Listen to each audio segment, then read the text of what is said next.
जो भगवान समस्त संसार के लिए अपने आप में कैसे बांधे हुए हैं। जैसे ब्रजभाषा में कहते हैं एक मेखला के लिए, जब मेखला की तरह है। मेखला किसको बोलते हैं? मेखला बोलते हैं एक करधनी के लिए। जैसे माताएं अपनी कमर में करधनी बांधे होती है, भगवान समस्त संसार के जीवों के लिए, समस्त ब्रह्मांड के लिए और मेखला की तरह बांधे हुए हैं। सप्त भूमि सागर मेखला, एक भूप रघुपति कौशला। समस्त संसार इनके एक एक रोम रोम की और करोड़ों करोड़ों ब्रह्मांड सराहना करते हैं तो भी पार नहीं पा पाते हैं। उन भगवान के नाम को हम आप एक बार अपनी वाणी को पवित्र करें, क्योंकि बगैर नाम के वाणी विधवा पाई जाती है। अपनी वाणी को पवित्र करें, पुनः प्रभु के चरित्रों को श्रवण करें। जय सिया राम, जय जय सिया राम बोलो।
जय सिया राम, जय जय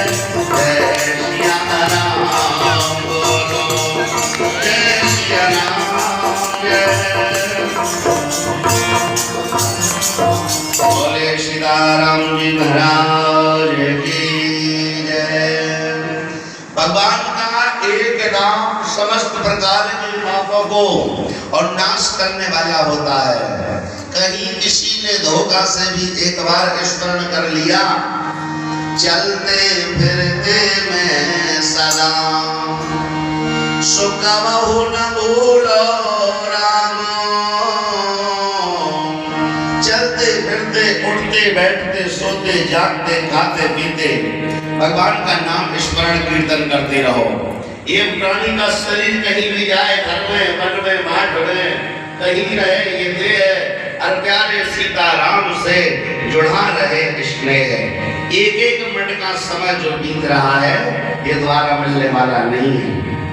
कहा जाता है कि बीती ताही विसारिये आगे की सुध ले है। जो समय हमारा यहाँ पर आज तक बीत गया वो बीत गया, अब आगे की सुध ले। मनुष्य तन बड़ा अनमोल है। कवियों ने कहा है कि काया कुटिया निराली, अरे काया कुटिया निराली, जमाने भर से आया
एक मनुष्य के लिए मनुष्य रूपी गुड़िया को बना करके तैयार किया है।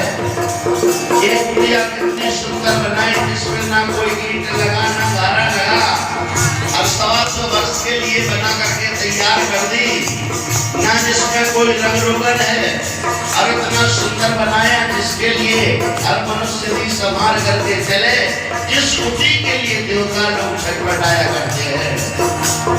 देवलोक में बैठे हुए देवता चाहते कि शायद मनुष्य तन हमको मिलता, उस मनुष्य तन के द्वारा हम भी कुछ संस्कारी और सत्कर्म कर लेते, और देवताओं के लिए नहीं मिलता है।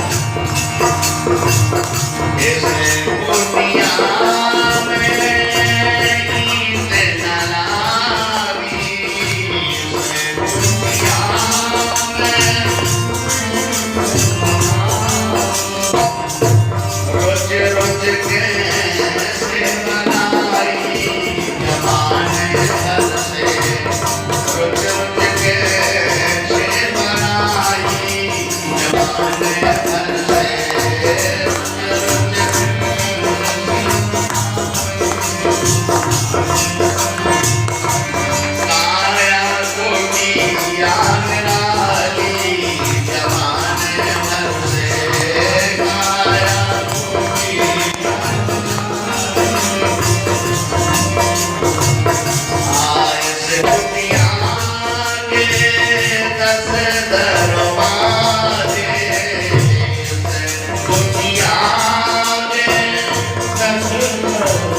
तैयार किया, और जिसमें कितनी सुंदर सी और 10 खिड़कियों को लगा करके तैयार कर दिया।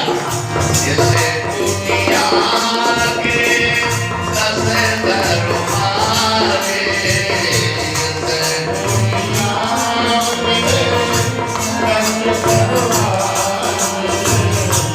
आगे बिखेरे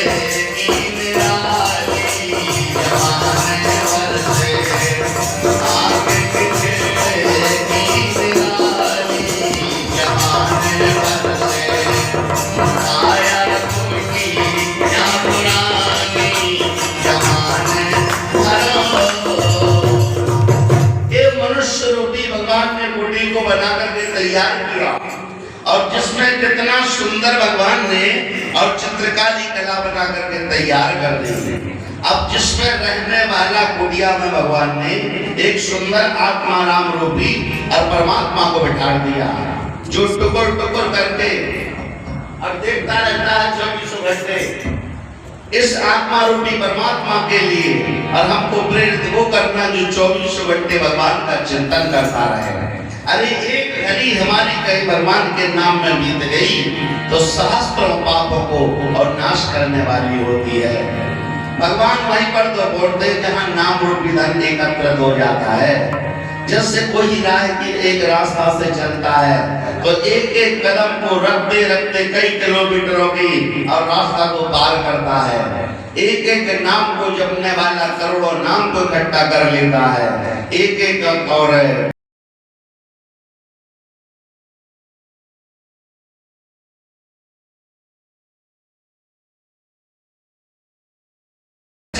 कर लेंगे जो आने वाले भविष्य के बीच और हमारी पीढ़ी दर पीढ़ियों के काम में आता है। भगवान ने यही तो देखा ब्रजवासियों के बीच में, तो भगवान ने और यदुवंश चंद्रवंश को पवित्र करने के लिए और जन्म लेकर के आवे मानव लीला करने के लिए। भगवान कैसे लीला करने के वास्ते परित्राणाय साधूनां विनाशाय जगत्कृतानां धर्म संस्थापनार्थाय संभवामि युगे युगे। एक एक युग युग में भगवान लीला करने के लिए आते हैं। भगवान ने ब्रज में आकर के लीलाओं को कैसे किया। भगवान 16,108 पटरानियों के बीच रहते हैं। भगवान के लिए कोई क्या कहेगा, भगवान क्या बहुत थे। भगवान 16,000 के बीच रहते हुए मोर पंख धारण किए हैं, मोर पक्षी की तरह, और पवित्र रहा करते हैं।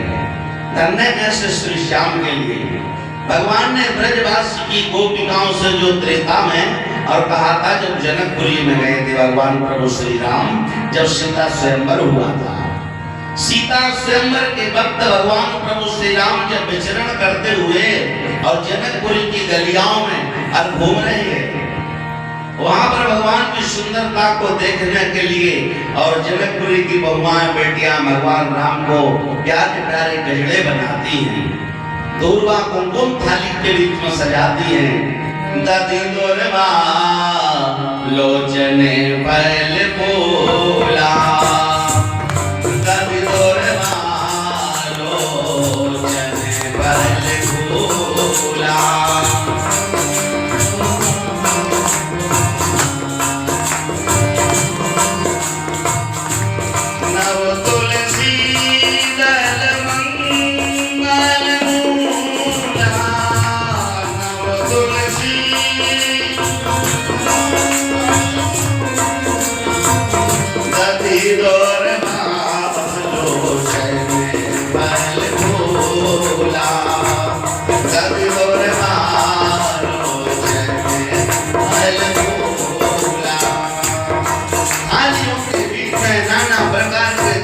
रखे हुए हैं, कुमकुम फूल रखे हुए हैं और पूजन की थाली सजाए, गजड़े सजाए भगवान राम के गले में माला पहनाने को जाती हैं।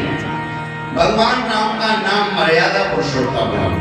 त्रेता में भगवान कभी कहीं किसी भी प्रकार से और निगाह नहीं डालते, क्योंकि गुरुजी ने कहा था, जब उन्होंने गुरुजी से आज्ञा मांगी ब्रज में जनकपुरी में जाने की, तो कहा किसकी भगवान राम ने? लक्ष्मण की। जाना किसको? भगवान श्री राम को। लक्ष्मण जी की पूछ रहे, कह रहे हैं कि महाराज नाथ लगनपुर देखन चहु, प्रभु सकोप डर कहाँ न सके हो। हे नाथ लक्ष्मण और जनकपुरी की सुंदरता देखने के लिए और जाना चाहते हैं, तो यहाँ पर गुरुजी ने क्या कहा? बेटा लक्ष्मण जाओ, दोनों भाई जाओ। और कैसे जाना? जाओ दीख आवहु नगर, सुख निधान दोहुबाई, करो नयन सबके सुपल सुंदर बदन दिखाओ। जाओ बेटा, समस्त जनकपुर वासियों के लिए अपना सुंदर स्वरूप दिखा करके दर्शन ले आओ, उनकी आंख को संतुष्टि करो। तो भगवान राम अपना सिर को नीचा किए हुए और जनकपुरी की गलियों में आज विचरण करते जा रहे हैं, जिनके आगे पीछे भगवान राम के और बहुत सारा राम का काफिला चलता है। टिकटों पर भगवान राम की सुंदरता के लिए अगवानी करने को और लोग बाग खड़े हुए हैं, जिनके बीचों बीच और महिलाओं के समूह लगे हुए हैं भगवान राम की और सुंदर माला पहनाने के लिए। और भगवान राम ने किसी तरफ देखा नहीं, तो उन्होंने क्या कहा? देखै न पाए हैं निहारे के, अरे चले गए रघुबर, देखै न पाए हैं निहारे के हो, देखै न पाए हैं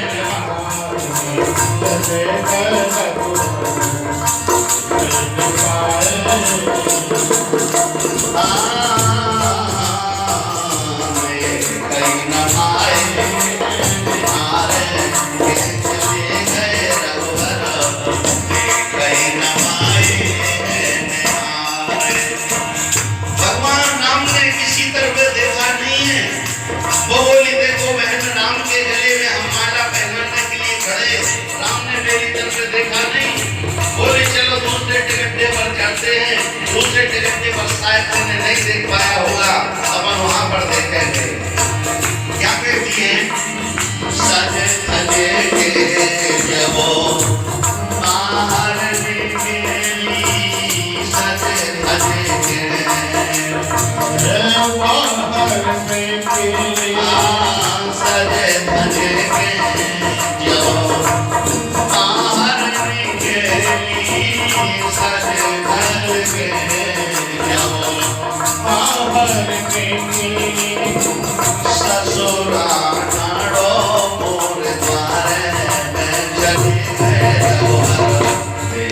कहीं न पाए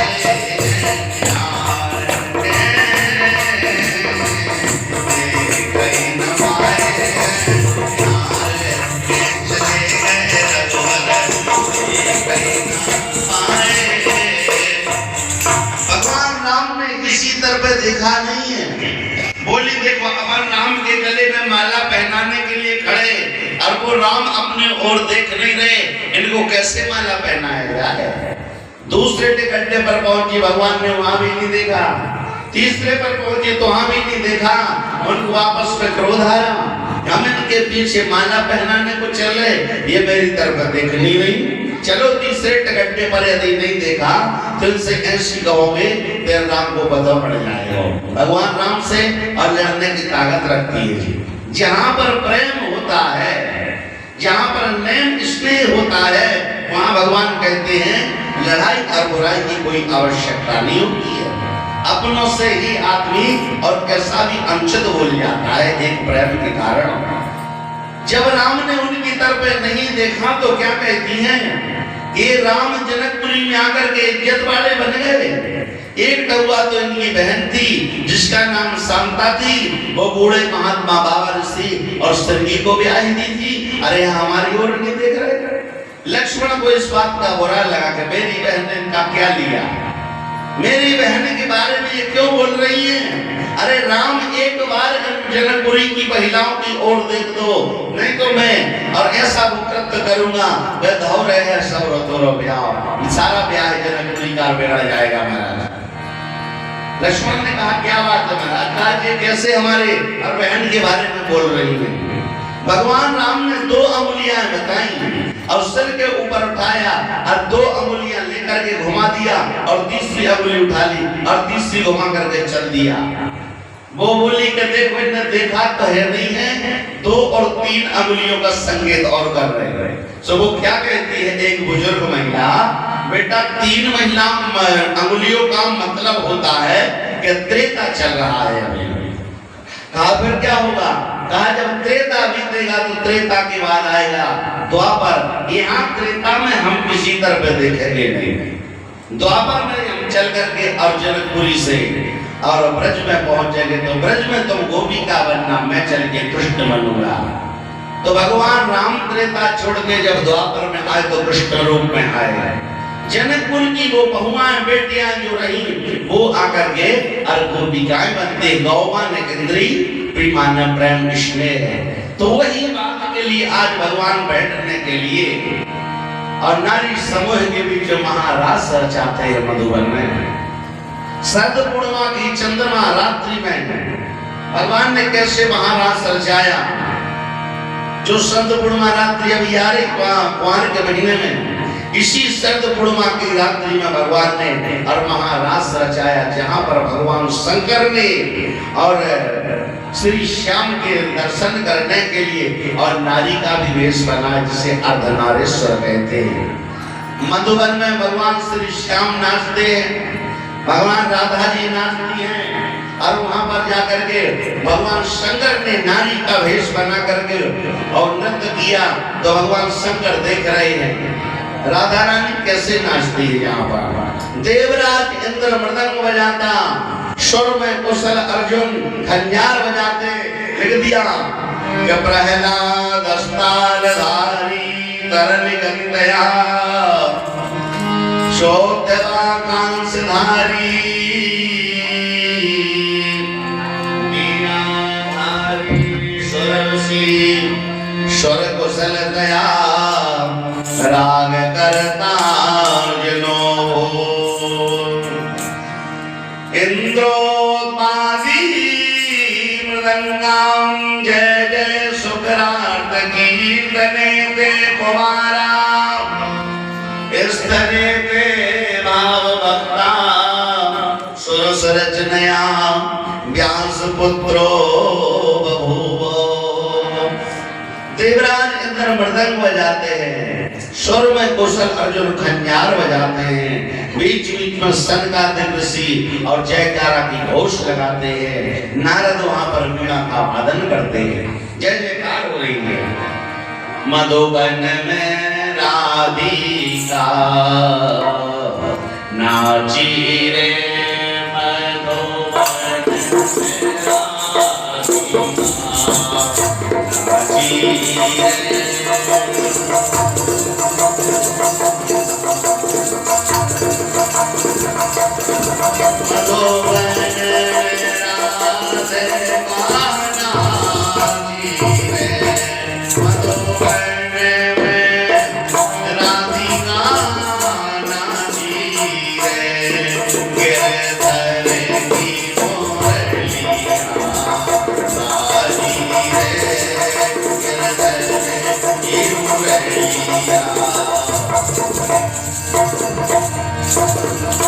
मृदंग रागे माधा गंगा चोमा चोमा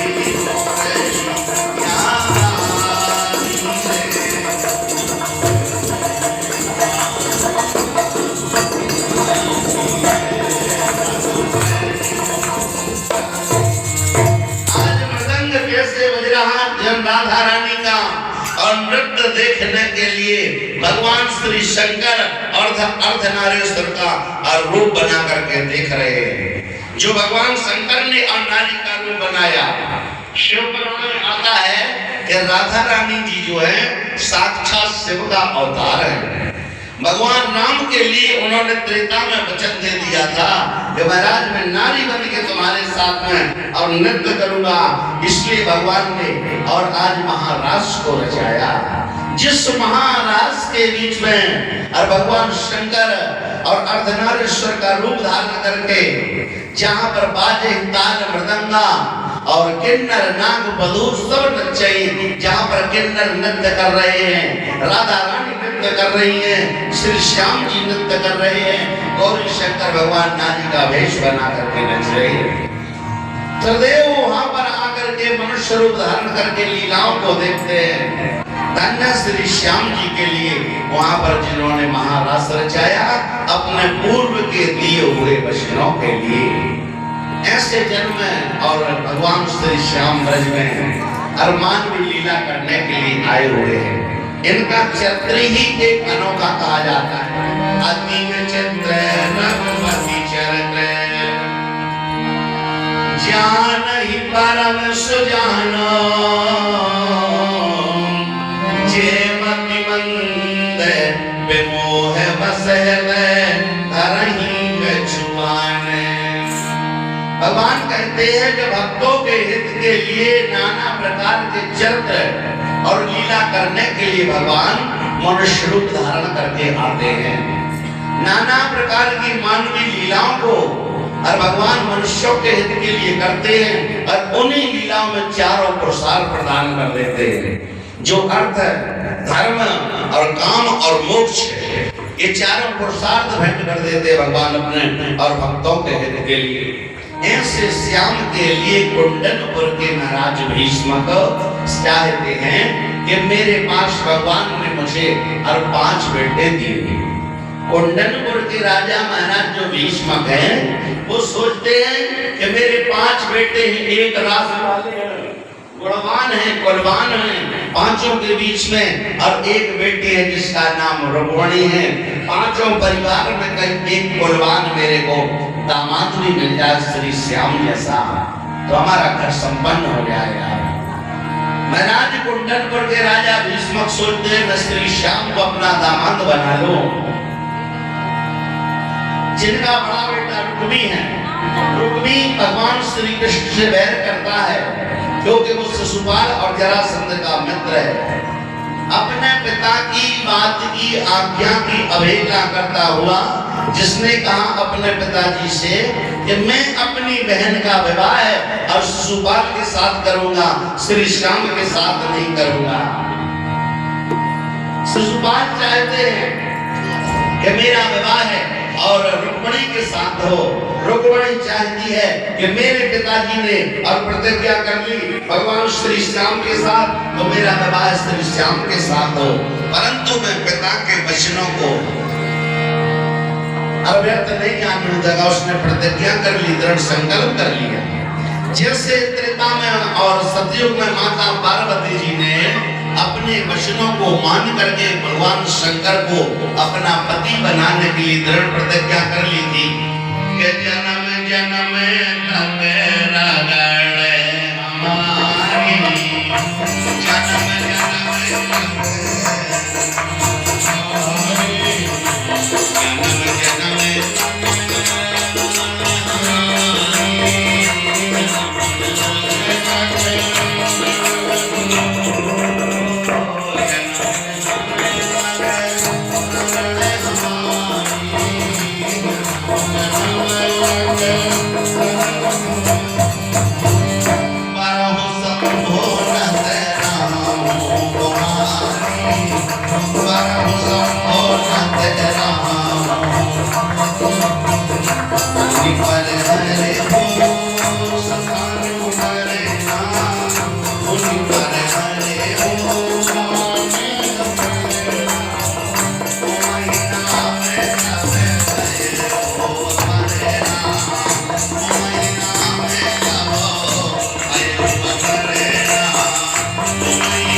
प्रतिज्ञा ठान ली थी जिन्होंने कि एक नहीं 3000 वर्ष तक संकल्प करके और एक पेड़ के नीचे बैठ करके और बेल पत्री को खाती नहीं।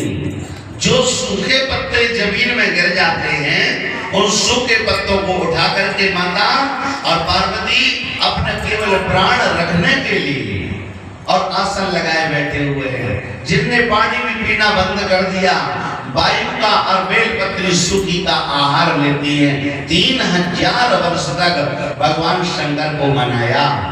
3000 वर्ष बाद भगवान शंकर और प्रसन्न होकर के पार्वती के लिए और स्वीकार कर लिया जिन्होंने। जो भादों की हरितालिका तीज आती जिससे कोलेरा कहते हैं, हरितालिका तीज के लिए सौभाग्यवती माताओं ने व्रत और उपवास मौन धारण करके भगवान शंकर के लिए स्वीकार किया। माता पार्वती को 3000 वर्ष हो गई, जिनका नाम उमा से और अपर्णा पड़ गया। गोरी पर हरो सुखाने उपर्णा, उमई नाम तब भयो अपर्णा। जिनके पिता दक्ष ने और जिनकी माता ने मना किया, फिर भी इन्होंने कह दिया कि माँ तो व्यर्थ जनी हो कलंका। अरे माता तुम कलंकित क्यों हो रही हो? विधि के अंक में उभाला, विधाता ने जिसके भाग में और जो लिखा है उसको मिथ्या करने वाला कोई नहीं है। 3000 वर्ष बैठी बैठी भगवान शंकर का भजन करती रही।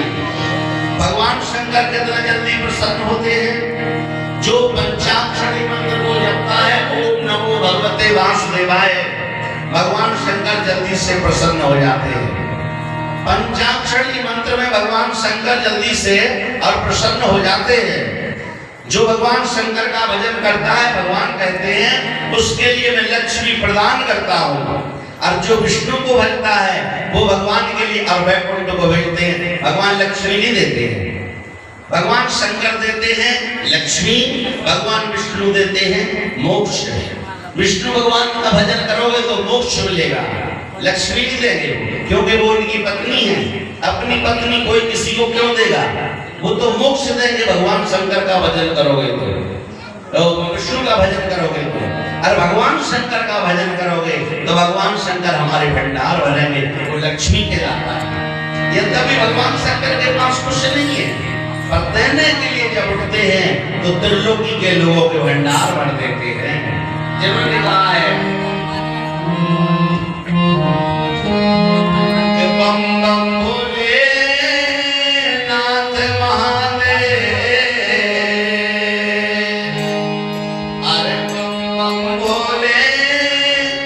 नाथ महादेव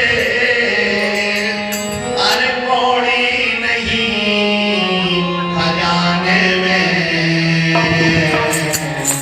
तीन लोग भक्ति में बसाए आप बसे वीराने में। तीन लोग भक्ति में बसाए आप बसे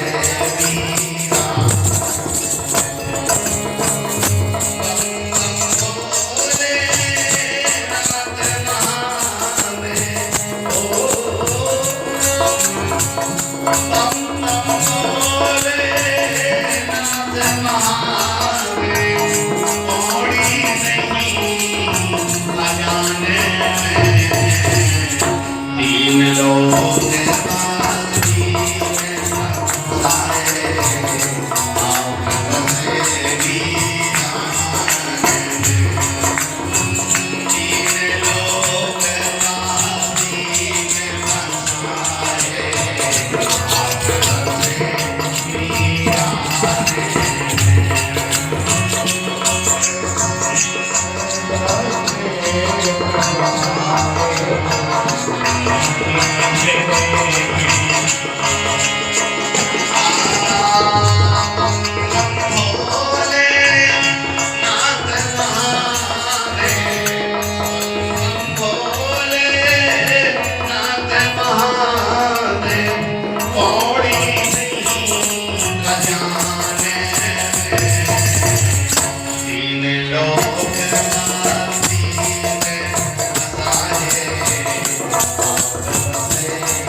संसार के लोगों को और भंडार भर के दे देते हैं, यद्यपि इनकी कौड़ी भी इनके खजाने में नहीं है। परदाता जब देता है, किसी कवि ने कहा है कि जब भोला देता है तो छप्पर फाड़ के देता है, और जब लेता है तो चमड़ी उधेड़ देता है। जब भगवान देते ना भोले बाबा, इनका नाम भोले भी का और भाले भी का, बगल में भाल भी रहता है और बड़े सीधे सच्चे सरल है। भोले बाबा जैसा दूसरा कोई देवता नहीं है। शमशान में वास क्यों करते हैं? शमशान के वासी क्यों हैं? जिनके लिए मंगलकारी कहा। इनके पिता ने ससुर ने जो दक्ष प्रजापति हिमाचल नाना प्रकार के अमंगलकारी कहा। ऐसे मैंने बहुत प्यारी भोली भाली अपनी बिटिया और पार्वती अमंगलकारी के लिए ब्याह दिया, जो शमशान का वासी है। ये मेरे लायक नहीं था। कटु शब्दों को बोल रहे हैं, कहते कि जाने बिन न हो तो परती थी, बिन प्रतीत हो तो नहीं प्रीति। जब तक जिसने जौन वस्तु को जाना नहीं है, तब तक उसके ऊपर स्नेह प्रेम नहीं हो सकता। आज भगवान भोले जी के लिए दक्ष प्रजापति ने अब जान नहीं पाया है। भगवान शमशान में वास क्यों करते हैं? एक बार माता पार्वती और भगवान शंकर कैलाश से चले आ रहे हैं। कैलाश से चलते चलते आए, किसी गांव से गुजरते हुए निकलते जा रहे हैं, अपने भगवान का नाम जपते हुए। वहीं से एक मुर्दा को लिए और नगर के लोग और कंधे पर मुर्दे को रखे और कीर्तन करते जा रहे हैं, राम नाम सत्य है और सत्य नाम मुक्ति है। बोलते हुए चले जा रहे हैं। जिनके आगे लोग चल रहे, पीछे लोग चल रहे, ढोल मृदंग बज रहे और कहते जा रहे, राम नाम सत्य है, सत्य नाम मुक्ति है। माता पार्वती के लिए भगवान शंकर ने रोक लिया, पार्वती रुक जाओ, यहीं पर बैठ जाओ। आपने देखा है कि अपन रास्ता से भी चल रहे होंगे और मुर्दा सामने दिखाई देगा तो 2 मिनट आप भी वहां पर खड़े हो जाओगे। होते हैं कि नहीं होते? और जब मुर्दा चलता है तो बीच में रास्ता में एक जगह उतारा भी लिया जाता है। लेते कि नहीं लेते? वहां पर जिसे प्रेत शिला कहते हैं। पहली बार जहां उतारा लिया जाए वहां एक छोटा सा पत्थर रखा जाता है जिसे प्रेत शिला कहते हैं। तो वो प्रेत शिला वही है जो माता पार्वती और भगवान शंकर बेल के पेड़ के नीचे बैठ रहे हैं।